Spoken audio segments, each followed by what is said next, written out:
化功大法。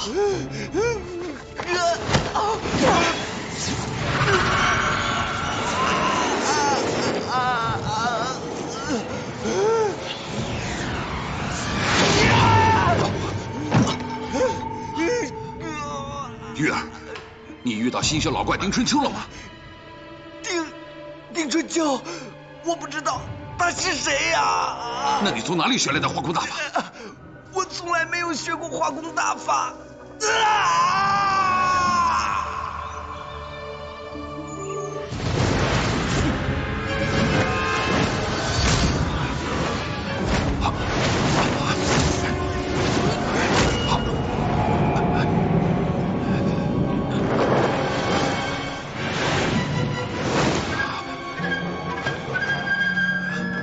强敌日内变质，天龙寺百年威名摇摇欲坠。在这个时候，还值得你们为此小儿耗费内力吗？师叔教训的是。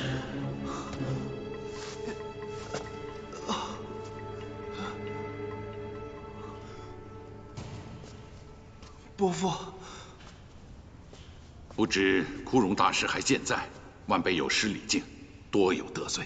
师叔正在修炼枯荣禅功，已经面壁10几年，除了我们4人，没人再见过，也不怪贤侄你呀。事有轻重缓急，大雪山大轮明王鸠摩智之约转眼即至，证明你也来参详参详。是。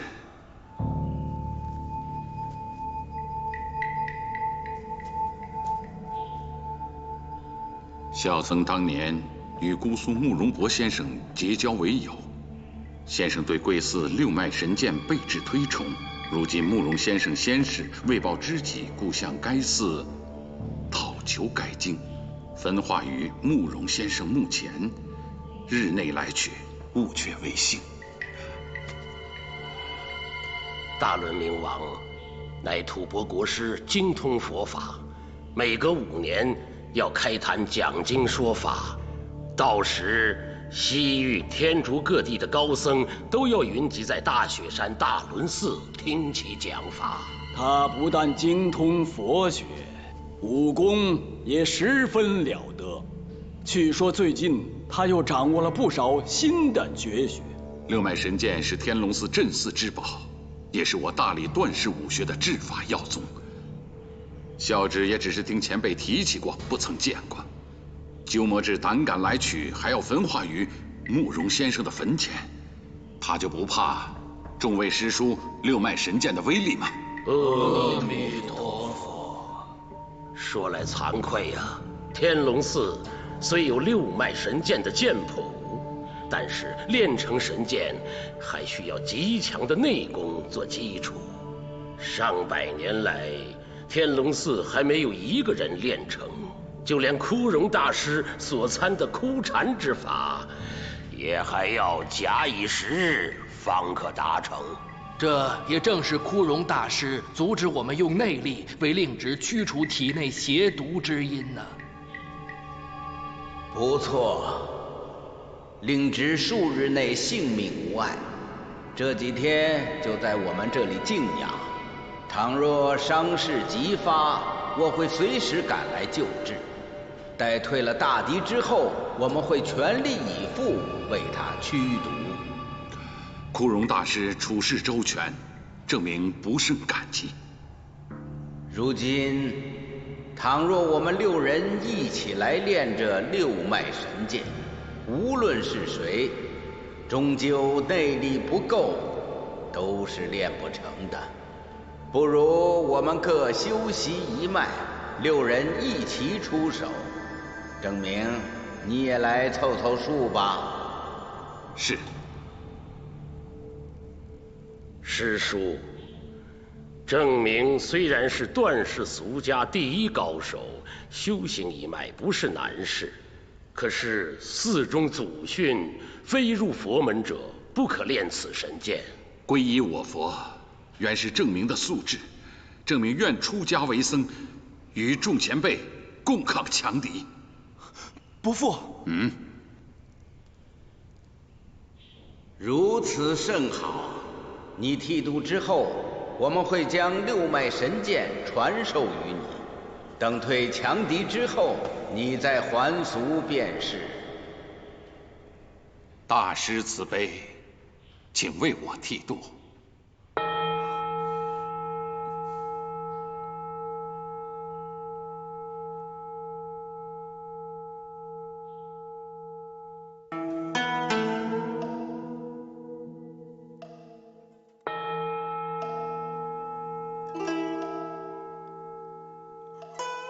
以为晨钟入三昧，成就一切微尘定。而彼为清真寺亦不增，余亦普现难思倡。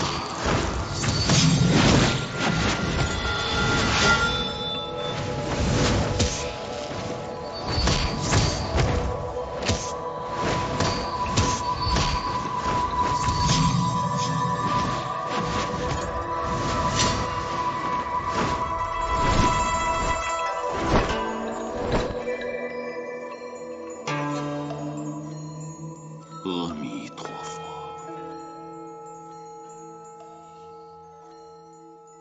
我将六脉神剑的奥秘传于本尘吧。六脉神剑并非真剑，乃是以一阳指的指力化作剑气，有质无形，可称无形器剑。本尘师弟一阳指功力雄厚，只需记一记剑法便成。你就来练无名指关冲剑。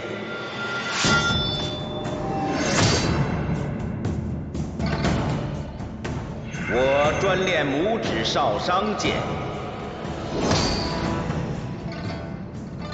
本官练中指中冲剑。本相练小指少冲剑。本参练左手小指少泽剑，本因练食指商阳剑。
怎么了，雨儿？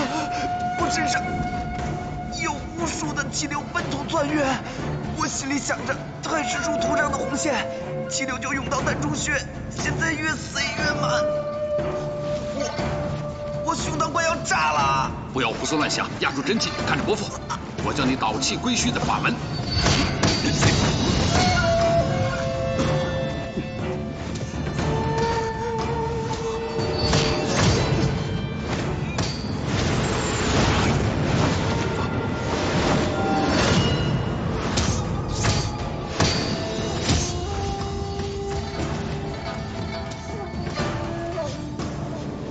阿弥陀佛。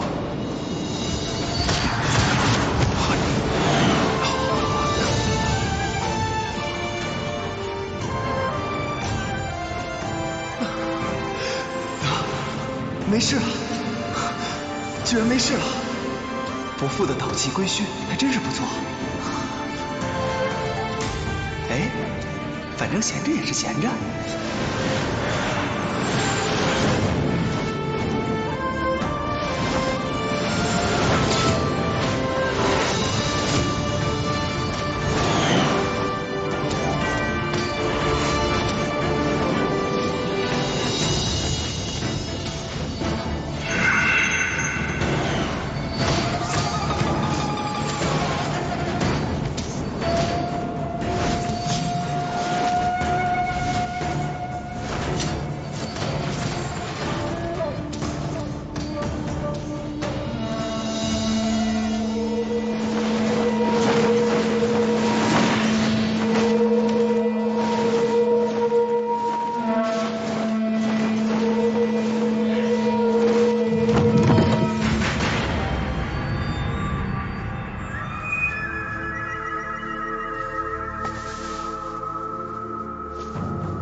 善哉！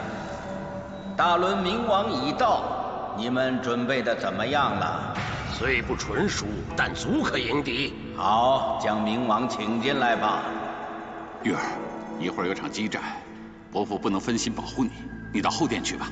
可是伯父，我想要跟着你，我实在不放心您跟人家斗剑。这孩子倒是很有孝心。玉儿，你就站在我身边，任凭那大轮明王再厉害，我也不会让他伤到你一根毫毛。是。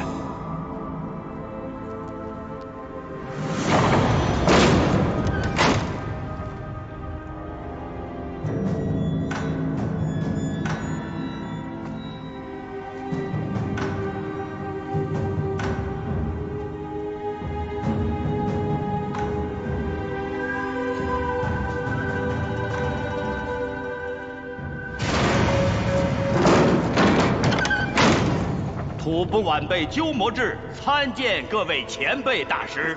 阿弥陀佛。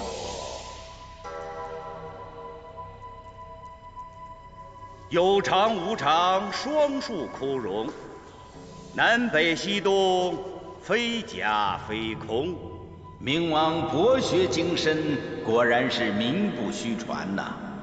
一语便道破老衲所参枯禅之来历。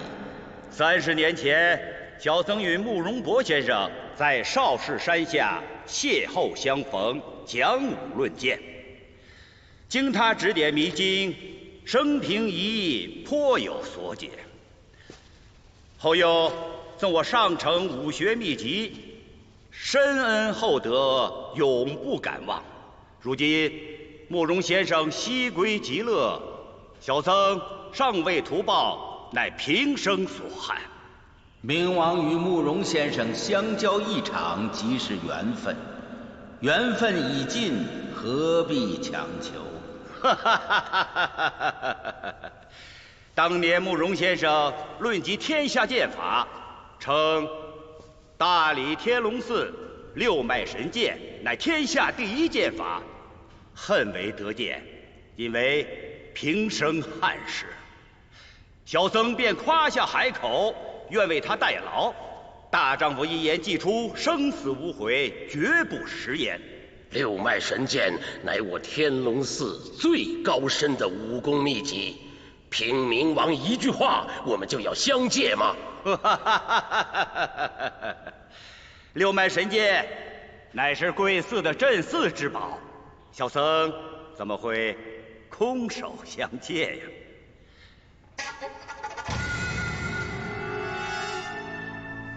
这3本武学诀要，乃是慕容先生的手书，他阐述了少林派72门绝技的要旨、练法以及破解之道。如果天龙寺能得到这72门绝技，不仅能和少林寺并驾齐驱，而且有过之而无不及，便可成为天下第一寺。如今小僧愿用这3本绝学与贵寺交换六脉神剑剑谱，以了却小僧当年许下的诺言。小僧将会感激不尽呢。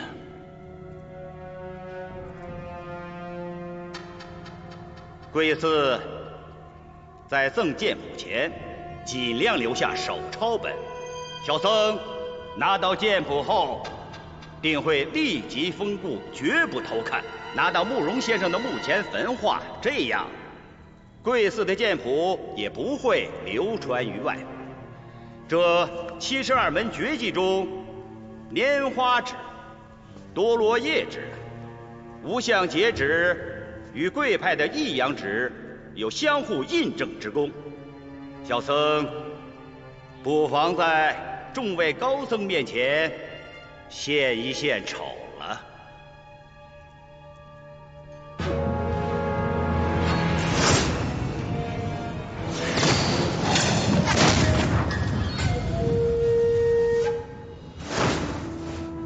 拈花指献丑了。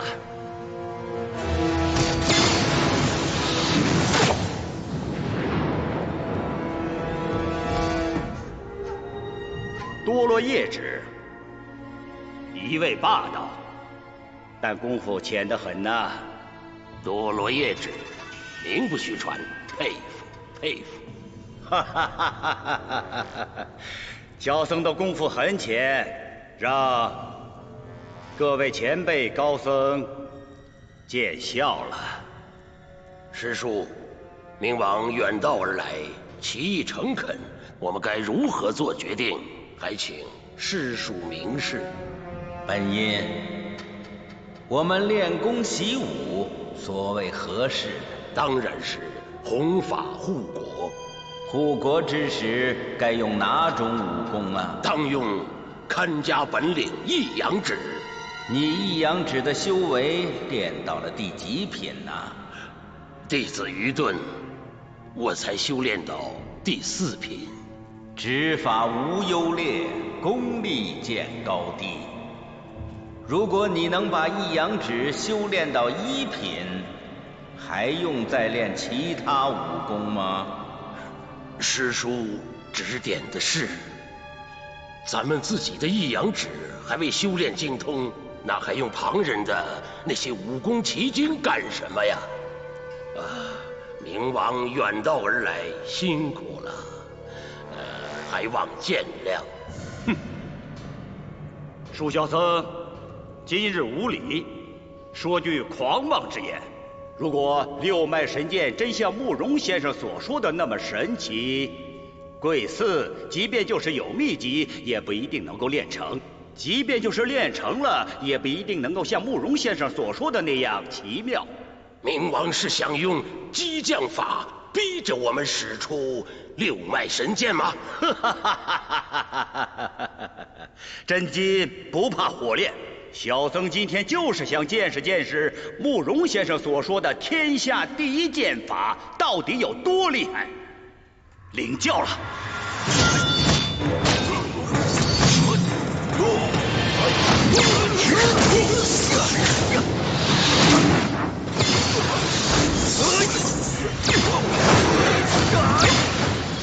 哎呀，伯父出完关冲剑之后，再接着出商阳剑，就一定可以击中这个可恶的番僧。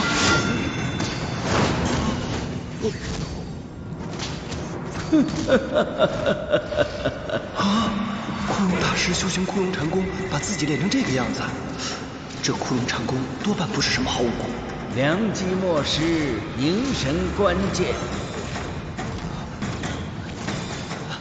师叔祖，玉儿刚刚闲得无聊，已经将这六脉神剑的剑谱全都给记下了。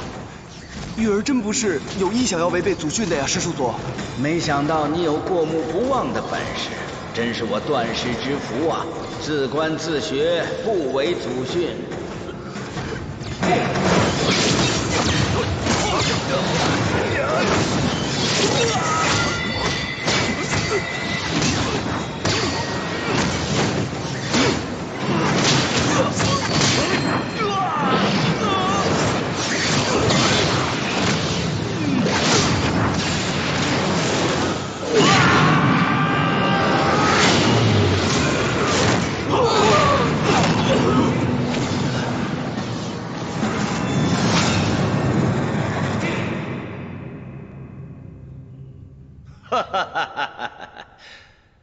枯荣大师的禅功果然是厉害呀，小僧甚是佩服，佩服。可是慕容先生当年所仰慕的六脉神剑剑法，并不是你们6个人各修一剑的剑阵。看来六脉神剑在你们这儿，也是英雄无用武之地呀。既是无用武之地，就留给有缘之人。我等不必再修炼便是。剑谱！啊！阿弥陀佛，阿弥陀佛，阿弥陀佛！枯荣大师，你！阿弥陀佛。既然六脉神剑被枯荣大师毁了，小僧告辞了。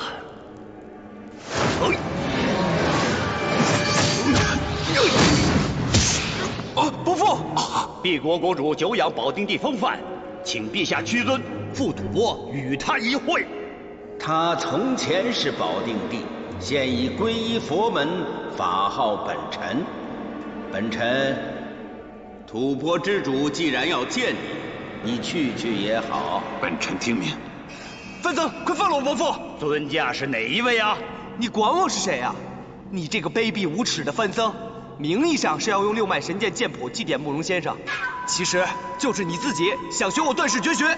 你不要污蔑小僧，那是我的承诺。什么承诺不承诺的？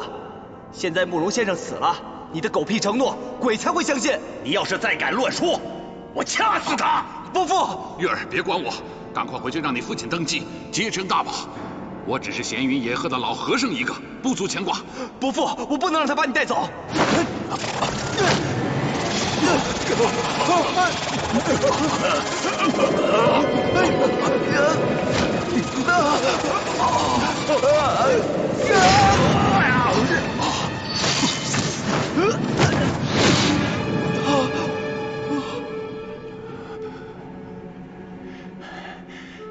一直以为大理天龙寺一专总学功夫，没想到却研习了化功大法。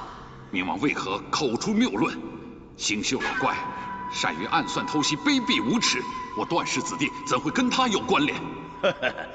今天有幸结识了段氏的年轻高手，不妨领教几招。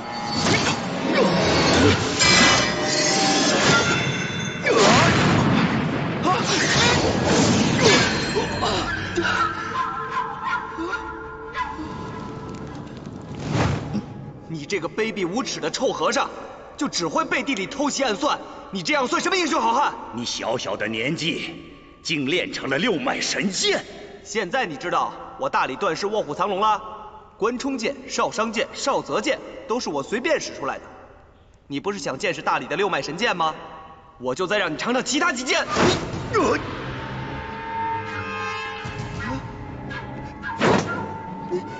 幸好他的六脉神剑没有练到随心所欲的地步。六脉神剑果然厉害，小僧领教了，告辞。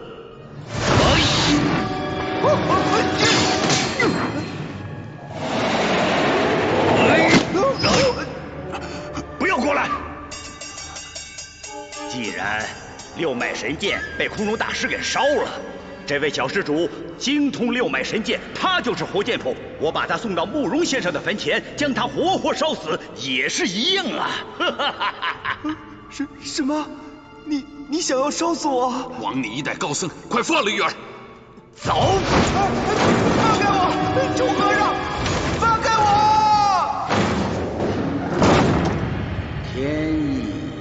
天意呀！阿弥陀佛，阿弥陀佛。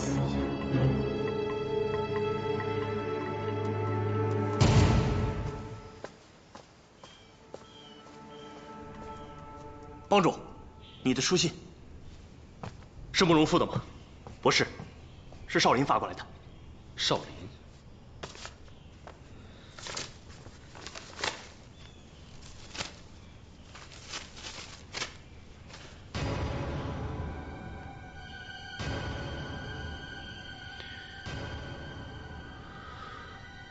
这怎么可能？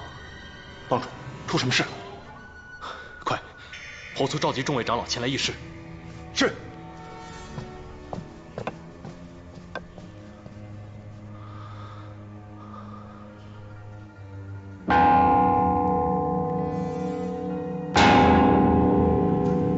陈舵主，好，哎，走。乔帮主这么着急叫咱们过来，肯定有事啊。各位长老，啊，好，舵主，请。乔舵主，请。哎，等等，帮主明中是召集各位长老议事，你少跟我说这些废话。马夫人，真是抱歉，我全冠清职责所在，真的不能让你进去。全舵主，我今天就非要进去，看你怎么拦我。马夫人，你真的不能进去。马夫人，丐帮帮规严明，你要是进去的话，帮主会不高兴的。乔峰能拿我怎么样？我就不信。马夫人，好了好了，别添乱了啊！走吧。你个小小的舵主，拿着鸡毛当令箭。哎呀，走走走。邱冠清，哎，是。我怎么听说你最近老往赌场跑啊？白长老，我没有啊，都是造谣，无中生有的，您不要信啊。没有最好，帮规可是严禁帮里弟子进宝局、入青楼的。是是是。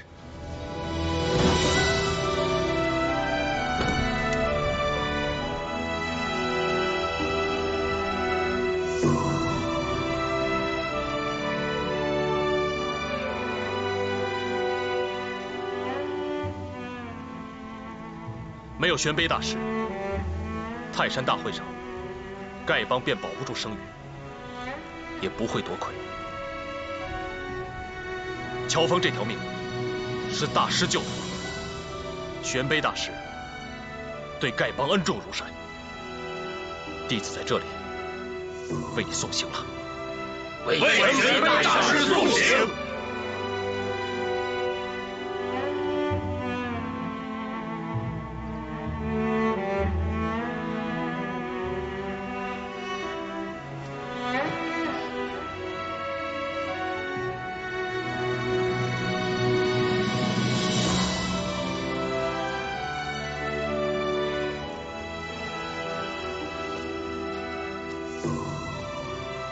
吴长老，吴长老，这是怎么了？帮主接到少林来说，玄卑大师在去大理的路上夜宿川东湖州大平寺，死于自己的成名绝技大韦陀杵之下呀。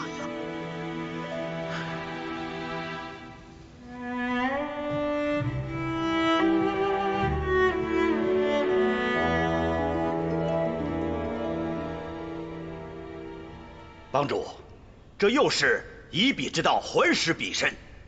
这马副帮主的死，我们没有找南慕容报仇，玄卑大师又死在他的手下，我们丐帮上下绝不答应。对，绝不答应给大师报仇。对，一定要报仇，给大师报仇，给大师报仇。大家冷静。玄卑大师不是被慕容复所杀。什么？帮主，你说什么？这玄卑大师是死在大韦陀杵之下，大韦陀杵可是少林绝技呀，在众多的高僧中，玄卑大师是专攻此道的。对，除了以彼之道还施彼身，还有谁能用大韦陀杵杀人呢？是啊，帮主。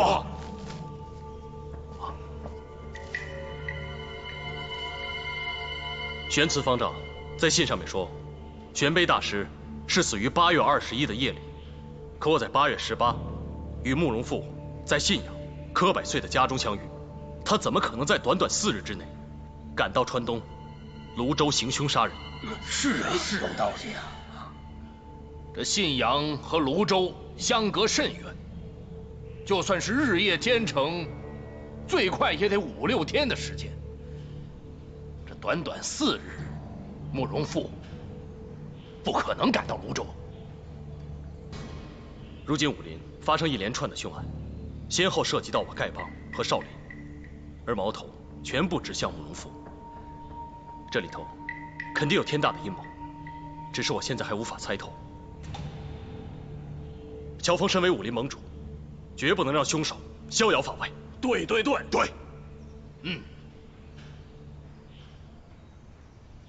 白长老，帮主有何吩咐？帮众大会一定要赶快召开，安排我和慕容复赶往少林了解情况。我一定要将所有的凶案查个水落石出，以为柯掌门、马大哥与玄卑大师等人的在天之灵，平息这场武林的风波。是。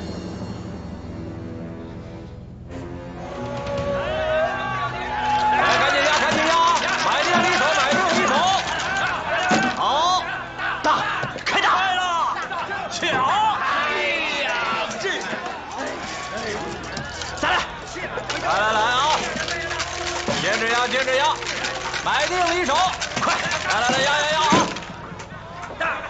大拍，小，我，还是小，这早该听我的。好，来，再借我100两。借钱就得画押，连上次借的一共400两了啊。好，前门的还下不下了？来，快点！催什么催啊？等着输钱啊！袁东主，您就在这儿画押吧。大，好，买定离手啊！来，好，下！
居然看不出此人是何门派。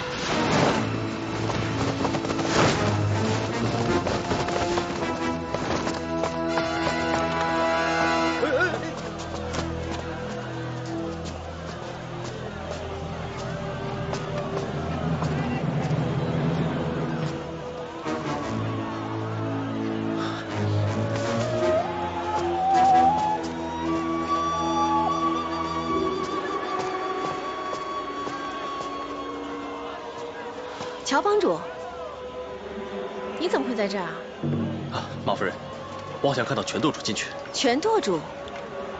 不可能啊！我刚刚还看见他在帮孩子买糖葫芦呢。啊，没事了。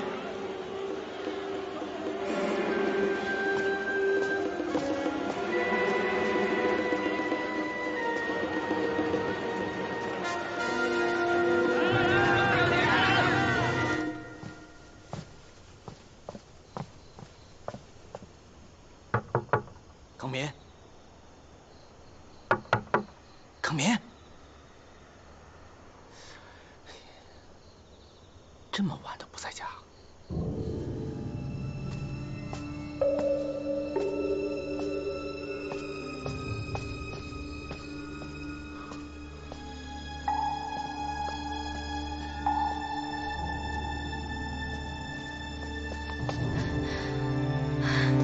你真的打算这么处理大元的后事？马大哥地下有知，也会同意我的做法。你太不尊重大元了。马夫人，大元生前待你不薄，拿你当亲兄弟看待，处处维护你、帮你。可是他死了以后，你却偏袒慕容复，你这样做对得起大元吗？我可以证明慕容复不是杀害马大哥的真凶，我与姑苏慕容素无来往，何来偏袒之意？所以马夫人，你只要尽好自己的本分，为马大哥守节带孝。白长老帮我繁忙，若马夫人真有需要，乔峰会再找其他弟子前来帮忙。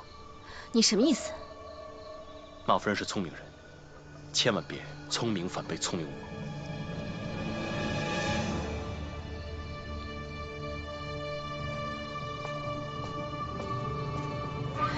原来你打心底里瞧不起我。好你个乔峰，我一定会让你后悔的。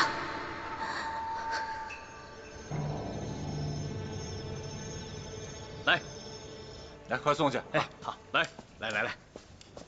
哎，二位，您的请。哎呀，王主，咱们可有一段时间没这么喝酒了。白长老，今天晚上我可是以兄弟的身份跟你一块喝酒啊，千万别跟我见外啊！来。咱们再干一个。好，今天咱们兄弟就喝个痛快。来，不醉不归，干！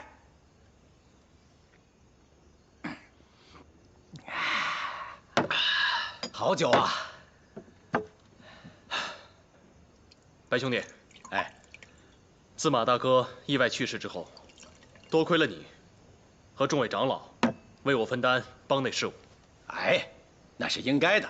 哎，别提，连马夫人那里你也帮了不少忙。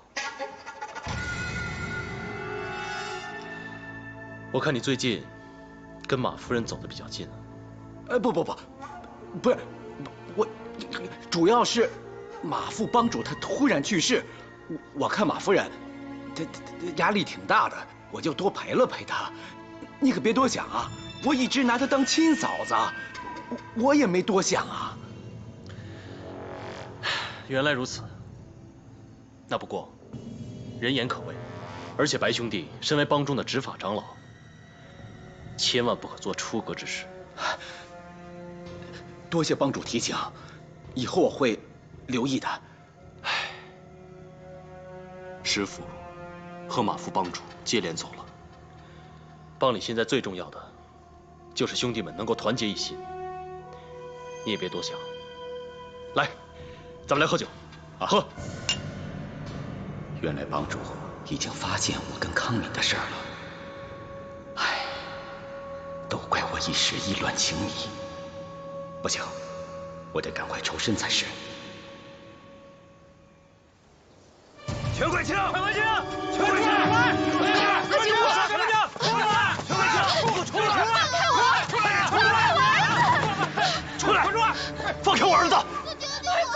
你这个老东西，欠你点银子，就敢对我老婆和儿子下手！全舵主，这白纸黑字儿，你可是画了押的。这份是我抄写的，你自己看看吧。我什么时候把房契契儿抵押给你了？我没抢过。昨晚呢，全舵主真是贵人多忘事。你敢阴我？快把契约还给我！欠债还钱，天经地义。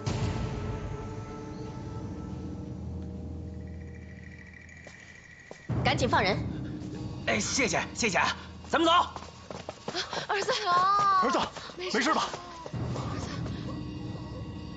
马夫人，谢谢你救我燃眉之急。全长老与我先夫情同手足，你的事我自然不会袖手旁观。可是我家先夫的冤，乔峰却一直敷衍着。全长老，你也不能让他死得不明不白啊！乔峰根本就不配当帮主，论资历和能力，全舵主你才是首选。嫂夫人，你说的很对。论武功，乔峰自然是在我之上，可是论及资历，他跟我全冠清还差得远呢。再说，他也太年轻了吧，难以服众。没错，全舵主，你说的都是大伙心里想的，只是没人敢站出来说罢了。王帮主跟马副帮主在世的时候都非常挺他，谁敢站出来说他半句话呀？啊？一想起我家大元，我就替他不值。嫂夫人，什么意思？我怀疑大元的死跟乔峰脱不了关系。此话怎讲？不瞒你说，乔峰跟我家大元的关系并没有你们说的那么好。乔峰虽然表面上敬重我家大元，其实他一再邀功诿过，出了事就交给大元去扛。我让大元去和各位长老商量对策，他却顾及乔峰是汪帮主的入室弟子，一再隐忍，可是没想到忍到最后就落得这样的下场。竟然有这种事儿！还有